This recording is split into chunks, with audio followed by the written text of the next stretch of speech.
பங்குச்சந்தை எப்போ ஏறும்ங்கிறத நிறைய டூல்ஸ் வச்சு அனலைஸ் பண்ணலாம். டெக்னிக்கல், ஃபண்டமெண்டல் அப்படின்னு பார்த்தாலும் நம்ம foreign institution investor FII buy பண்ணுறாங்களா செல் பண்ணுறாங்களா இதை வச்சு கண்டுபிடிக்கலாம். இதுக்கு முன்னாடி 2025 மார்ச், ஏப்ரல், மே, ஜூன் இந்த 4 மாதமும் தொடர்ச்சியாக ஒரு 20,000 கோடிக்கு பை பண்ணாங்க. அந்த 20,000 கோடி பை பண்ணதுக்கு நம்மளோட பங்குச்சந்தை பாட்டம் 22,000லேருந்து ஏறக்குறைய 15% உயர்ந்தது. 22,000லேருந்து அரௌண்ட் 25,000 சம்திங் வரைக்கும் பங்குச்சந்தை உயர்ந்தது. அதுக்கப்புறம் அவங்க திரும்பவும் செல் பண்ண ஆரம்பிக்கிறாங்க. கொஞ்சம் கொஞ்சமாக செல்லிங் பவரை அங்கேருந்து இன்க்ரீஸ் பண்ணிக்கிட்டே இருக்கிறாங்க. ஸோ அங்கேருந்து மார்க்கெட் உச்சத்தை தொட்டாலும் அகெயின் டிசம்பர் மந்த்துக்கு அப்புறம் கண்டினியூஸாக மார்க்கெட் விழ ஆரம்பிக்குது.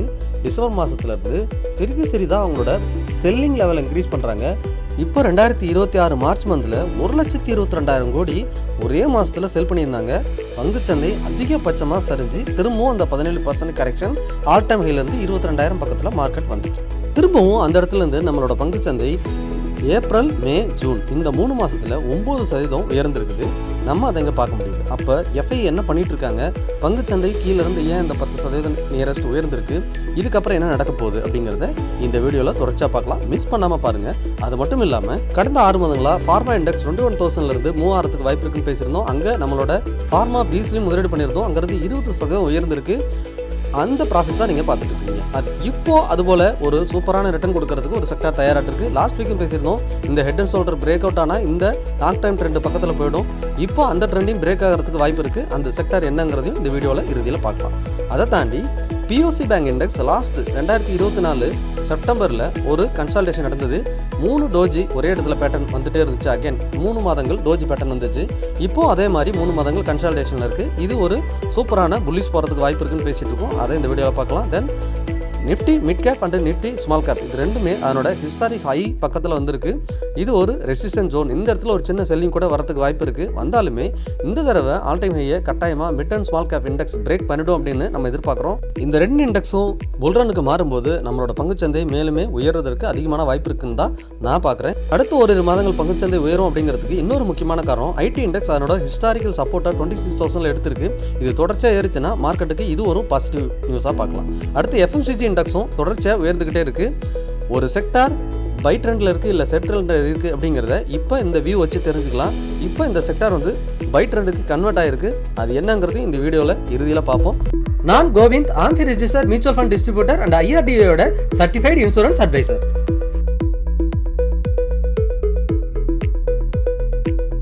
இப்போ நம்ம நிஃப்டி ஏறுவதற்கான வாய்ப்பு இருக்குது. எஃப்ஐ எப்படி பை பண்ணுறாங்கிறத பார்க்கலாம். இங்கே எக்ஸாம்பிளுக்கு 2025 மார்ச்லேருந்து எஃப்ஐ ஒரு 20,000 கோடிக்கு, அதுவும் பார்த்தீங்கன்னா ஃபஸ்ட்டு 2 மந்தில் ஒரு 2,000 கோடி, அப்புறம் ஒரு 11,000 கோடி, அதுக்கடுத்த மந்தில் ஒரு 7,000 கோடி. ஸோ இவ்வளோ தான். ஓவராலாக இவங்க பார்க்கும்போது 20 crore தான் வாங்கியிருக்கிறாங்க. ஆனால் பங்குச்சந்தை பார்த்தீங்கன்னா 22,000லேருந்து 15% உயர்ந்திருக்கு. ஸோ அவங்க 20,000 கோடி வாங்கினதுக்கே நம்மளோட பங்குச்சந்தை 15% உயருதுன்னா அவங்க இன்னும் அதிகமாக வாங்க ஆரம்பித்தா நம்மளோட பங்குச்சந்தை நல்லாவே உயர்வதற்கு வாய்ப்பாக இருக்கும். ஆனால் அதுக்கப்புறம் என்ன பண்ணுறாங்க, அகைன் 26,000 நோக்கி மார்க்கெட் போயிடுச்சு. 26,000 தொட்டவுடனே அங்கேருந்து அவங்க திரும்பவும் செல் பண்ண ஆரம்பிக்கிறாங்க. கிராஜுவலாக அவங்களோட செல்லிங்கை இன்க்ரீஸ் பண்ணுறாங்க. இங்கே பார்த்தீங்கனாலே தெரியும், செல்லிங்கை கொஞ்சம் கொஞ்சமாக 26,000 தொட்ட உடனே டிசம்பர் மாதத்துலேருந்து கொஞ்சம் கொஞ்சமாக அவங்களோட செல்லிங்கை இன்க்ரீஸ் பண்ணிக்கிட்டே வராங்க. அப் டு டிசம்பர் மாதத்துலேருந்து பங்குச்சந்தையும் கிராஜுவலாக விழ ஆரம்பிக்குது. ஆனால் மார்ச் மாதத்தில் மட்டும் அதிகமாக விழுந்திருக்கு. மார்ச் மாதத்தில் மட்டும் எஃப்ஐ பார்த்தீங்கன்னா 1,22,000 கோடிக்கு செல் பண்ணிட்டாங்க. இதனால் நம்மளோட பங்குச்சந்தை திரும்பவும் 22,000 பக்கத்தில் வர்த்தகம் நடக்க ஆரம்பிச்சிருச்சு. ஆனால் அந்த இடத்துல திரும்பவும் எஃப்ஐ அவங்களோட செல்லிங்கை குறைக்கிறாங்க. ஏப்ரல் மாதம் 70,000 கோடி, மே மந்தில் பார்த்தீங்கன்னா வெறும் 55,000 கோடி, இப்போ ஜூன் மந்தில் 49,000 கோடி. ஸோ மார்ச் மாதத்துக்கு அப்புறம் அவங்களோட செல்லிங் பவரை கொஞ்சம் கொஞ்சமாக குறைக்கிறாங்க. செல் பண்ணுறத குறைச்சிக்கிட்டே வராங்க. இங்கே என்ன நடக்குது பாருங்கள், அகைன் அந்த 22,000 மார்க்கெட் கிட்ட போன உடனே அங்கேருந்து அவங்க செல்லிங்கை குறைக்கிறாங்க. நம்மளோட பங்குச்சந்தை அங்கேருந்து உயர்ந்து இப்போ 24,000க்கு பக்கத்தில் வர்த்தகம் நடந்துட்டுருக்கு. எக்ஸாக்டாக 24,000 தொட்டிருக்கு. 9% நியரஸ்ட் 10% இன்க்ரீஸ் ஆகிருக்கு 22,000லேருந்து. ஸோ அதனால தான் பேசிகிட்டு இருக்கோம். நம்ம மல்டிபிள் டைம் பேசிட்டோம். இந்த 22,000 வரும்போதெல்லாம் PE ரேஷியோ நான் மார்க் பண்ணி வச்சுருக்கேன். ஆல்ரெடி நம்ம வீடியோ பார்க்குறவங்களுக்கு தெரியும் 19.6 அந்த ரேஞ்சுக்கு வந்துட்டுருக்கு. ஸோ இங்கே வந்தாலே பங்குச்சந்தையில் ஒரு பையிங் ஜோனாக தான் பார்க்கப்படுது. இதுக்கு கீழே போனாலும் இன்னும் சூப்பரான பையிங் ஆப்பர்ச்சுனிட்டி. அதனால தான் நம்ம பேசியிருந்தோம், இந்த 24,400லேருந்து 24,600 பிரேக் பண்ணால் இப்போ பங்குச்சந்தை இமீடியட்டாக 26,000 போகிறதுக்கான வாய்ப்பாக நான் பார்க்குறேன். எப்பயுமே மைண்டில் வச்சுக்கோங்க, 22,000 பாட்டமில் பிரேக் ஆகவே கூடாது. அதை பிரேக் ஆனால் பங்குச்சந்தை இன்னுமே வீழ்ச்சி அடையும் அப்படின்னு நம்ம பேசியிருந்தோம். ஸோ அதை பிரேக் ஆகாத வரைக்கும் நம்ம பங்குச்சந்தை ஒரு சைட்வேஸ் மார்க்கெட் தான்.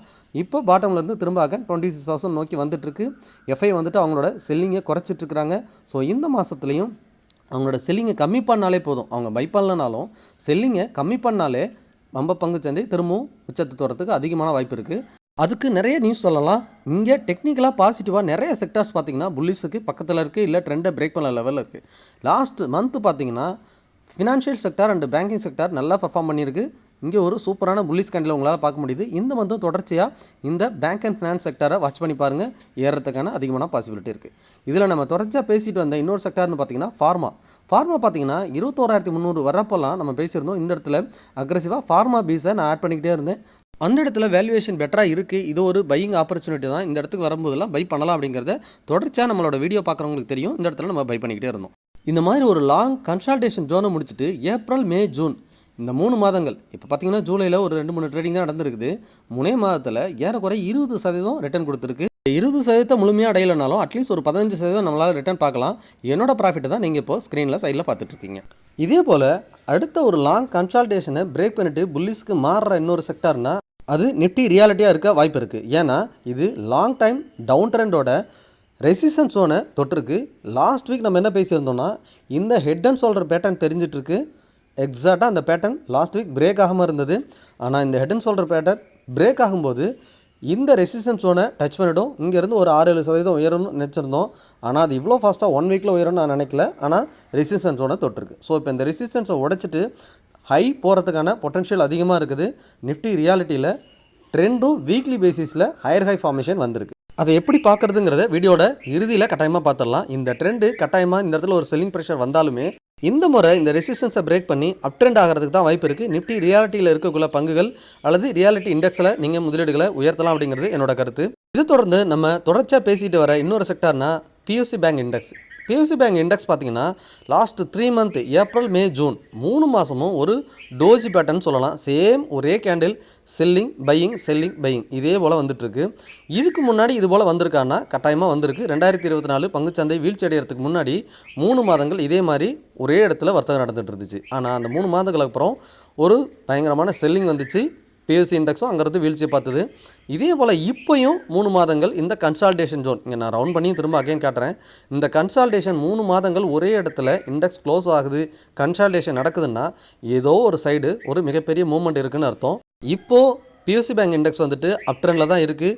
ஸோ ஹையர் ஹை ஃபார்மேஷனில் இருக்குது. இந்த சைட்வேஸ் முடிச்சுட்டு மேல் நோக்கி போகிறதுக்கு தான் அதிகமான வாய்ப்பு இருக்கிறதா நான் கருதுகிறேன். அதனால் பியூசி பேங்கை தொடர்ச்சியாக இந்த வாரமும் நம்ம வாட்ச் பண்ணுவோம். கடந்த ஏப்ரல், மே, ஜூன் இந்த 3 மாதங்களோட ஹையை பிரேக் பண்ணும்போது பொட்டன்ஷியலாக இந்த இடத்துல மேலே போகிறதுக்கு தான் வாய்ப்பு இருக்குது. ஒருவேளை டவுன் ட்ரெண்ட் பிரேக் ஆனால் நான் எக்ஸிட் பண்ணிவிடுவேன். என்னோட பியூசி பேங்க் சம்மந்தமான இன்வெஸ்ட்மெண்ட்லேருந்து எக்ஸிட் பண்ணிவிடுன்னு சொல்லியிருந்தேன். அதுக்கான வாய்ப்பு மிக குறைவாக தான் இருக்குங்கிறது என்னோட கருத்து. இதை தொடர்ச்சியாக நம்ம நிஃப்டி மிட் கேப் இண்டெக்ஸை பார்த்துட்ருக்கோம். ஆல் டைம் ஹையில் க்ளோஸ் வச்சுருந்தாலும் அதை ஒரு புல்லிஷ் கேண்டிலில் க்ளோஸ் வைக்க முடியாமல் சின்ன டோஜி பேட்டர்ன் வந்திருக்கு. லாஸ்ட் மந்தோட கேண்டில் பார்த்திங்கன்னா ரெட்டில் இருந்தாலும் அது ஒரு கீழே விக் வச்சுட்டு ஒரு பையிங் கேண்டில் தான் பிரிண்ட் ஆகிருக்கு. ஜூன் மாதம் ரெட்டாக இருந்தாலுமே அதில் பையிங் ப்ரெஷர் தெரியுது. தொடர்ச்சியாக இந்த மாதமும் ஜூலை மாதமும் இந்த ஹையை உடைச்சதுன்னா பொட்டன்ஷியலாக மேலே போகிறதுக்கான பாசிபிலிட்டி ஹை. ஏன்னா மார்க்கெட்டில் இப்போது பாசிட்டிவ் நியூஸ் அதிகமாக இருக்கிறதுனால மேலே போகிறதுக்கு தான் வாய்ப்பு இருக்குது அப்படிங்கிறதா என்னோட கருத்து. அதை தொடர்ந்து நிஃப்டி ஸ்மால் கேப் இண்டெக்ஸ் இந்த டவுன் ட்ரெண்ட் சேனலில் பிரேக் பண்ணியிருக்கு. லாஸ்ட் மந்தில் பேசியிருந்தோம். இந்த மாதமும் தொடர்ச்சியாக உயர்வதற்கு தான் வாய்ப்பு இருக்குது. லாஸ்ட் மந்தோட கேண்டில் க்ளோஸ் வச்சுட்டாங்க. இப்போ 19,700ங்கிற ஆல் டைம் ஹை பக்கத்தை நோக்கி போயிட்டுருக்கு. அந்த ஆல் டைம் ஹையை பிரேக் பண்ணிடுச்சு அப்படின்னா ஸ்மால் கேப் இண்டெக்ஸில் இருக்கக்கூடிய பங்குகளும் ஒரு மிகப்பெரிய ரேலிக்கு தயாராகுது அப்படிங்கிறத நம்ம தெரிஞ்சுக்கலாம். அதனால தான் நம்ம தொடர்ச்சியாக பேசிகிட்டு இருக்கிறோம். 3-4 வாரமாக பேசிகிட்டு இருக்கோம். Nifty mid and small cap index watch பண்ணி பாருங்கள். ஹையை பிரேக் பண்ணி ஒரு புல்லிஷ் கேண்டில் பிரிண்ட் ஆச்சுன்னா டெக்னிக்கலாக நம்மளோட பங்குச்சந்தையும் உயர்வதற்கு அதிகமான வாய்ப்பு இருக்குது. மிட் அண்ட் ஸ்மால் கேப் பங்குகள் ஒரு மிகப்பெரிய ரிட்டனை அடுத்து 3-4 மாதங்களில் கொடுக்கறதுக்கு அதிகமான வாய்ப்பு இருக்கிறதா நான் பார்க்குறேன். உலக பங்குச்சந்தைகள்லாம் உச்சத்தை நோக்கி போய் ஆல் டைம் ஹையில் வர்த்தகம் நடக்கும்போது நம்மளோட பங்குச்சந்தை இன்னும் லோலே இருக்கிறதுக்கு முக்கியமான ரீசன் பார்த்திங்கன்னா இந்த ஐடி செக்டாரில் இருக்கக்கூடிய ஐடி பங்குகளோட பயங்கரமான வீழ்ச்சின்னே சொல்லலாம். ஏன்னா கடந்த 4 மாதங்களாக தொடர்ச்சியாக வீழ்ச்சி மட்டுமே பார்த்துட்ருக்கு. மிகப்பெரிய வீழ்ச்சி. ஐடி துறை பங்குகளில் இருக்கக்கூடிய டாப் 3 டிசிஎஸ், இன்ஃபோசிஸ் இந்த மாதிரி நிறுவனங்களே ஏறக்குறைய 50% மேலே கரெக்ஷனை பார்த்துருக்கு. இப்போ ஒரு முக்கியமான சப்போர்ட் லெவல் பக்கத்தில் இருக்குது. அங்கேருந்து சப்போர்ட்டும் எடுத்திருக்கு. இந்த 26,000ங்கிறது ஒரு ஸ்ட்ராங் சப்போர்ட்டு. இதுக்கு அடுத்தது பார்த்திங்கன்னா 24,000 தான் அடுத்த சப்போர்ட் இருக்குது. ஆனால் இந்த 26,000 இப்போ சப்போர்ட் எடுத்திருக்கு. தொடர்ச்சியாக இந்த சப்போர்ட் எடுத்து மேலே போக ஆரம்பிச்சதுன்னா கட்டாயமாக பங்குச்சந்தைக்கு இதுவும் ஒரு ஆதரவாக மேலே போகிறதுக்கு வாய்ப்பாக அமைஞ்சிடும். எஃப்எம்சிஜி இண்டெக்ஸும் பார்த்திங்கன்னா இந்த 45,000லேருந்து 50,000 ஒரு கன்சல்டேஷன் ஜோன். இந்த ரெண்டு இடத்துல ஏதாவது ஒரு இடத்துல சப்போர்ட் எடுக்கும். நம்ம 50,000 எதிர்பார்த்தோம், ஆனால் அதை பிரேக் பண்ணிட்டு 45,000 வந்துச்சு. இதுவும் ஒரு மிகப்பெரிய வீழ்ச்சி பாட்டமில் இருக்குது. பாட்டமில் இருந்து பவுன்ஸ் பேக் ஆகிருக்கு. தொடர்ச்சியாக 50,000 பிரேக் பண்ணும்போது நம்ம பங்குச்சந்தைக்கு இதுவும் ஒரு மிகப்பெரிய ஆதரவாக இருக்குங்கிறது என்னோட கருத்து. ஆனால் நம்ம கவனமாக இருக்க வேண்டியது எந்த செக்டார் நான் நினைக்கிறேன்னா மெட்டல் இண்டெக்ஸ்ன்னு நினைக்கிறேன். மெட்டல் செக்டாரில் இருக்கக்கூடிய பங்குகள்லாம் நல்ல ஒரு ப்ராஃபிட்டுக்கு அப்புறம் இப்போ ஒரு கரெக்ஷன் கொடுத்துட்ருக்கு. இண்டெக்ஸ் 12,300ங்கிற ஒரு சப்போர்ட் லெவலில் பிரேக் பண்ணால் இதுவும் இன்னும் வீழ்ச்சி அடைகிறதுக்கு வாய்ப்பாக நான் பார்க்குறேன். ஆட்டோத்துறை பங்குகளில் அந்த அளவுக்கு புல்லிஷ் மூமெண்டம் இருக்கிறதா தெரியல. பட் இருந்தாலும் தொடர்ச்சியாக 3 மாதங்களாக புல்லிஷில் தான் இருக்குது. ஆல் டைம் ஹையை பிரேக் பண்ணால் அடுத்து நம்ம இதை வாட்ச் பண்ணி பார்க்கலாம். இறுதியாக நிஃப்டியை பார்த்துடலாம். நிஃப்டியை பொறுத்த வரைக்கும் 2025 ஒரு 20,000 கோடி பை பண்ணதுக்கே நம்ம பார்த்துருந்தோம். 15% உயர்ந்திருந்தது. தொடர்ச்சியாக 4 மாதங்கள் பையிங்கில் இருந்தது நம்மளோட நிஃப்டி.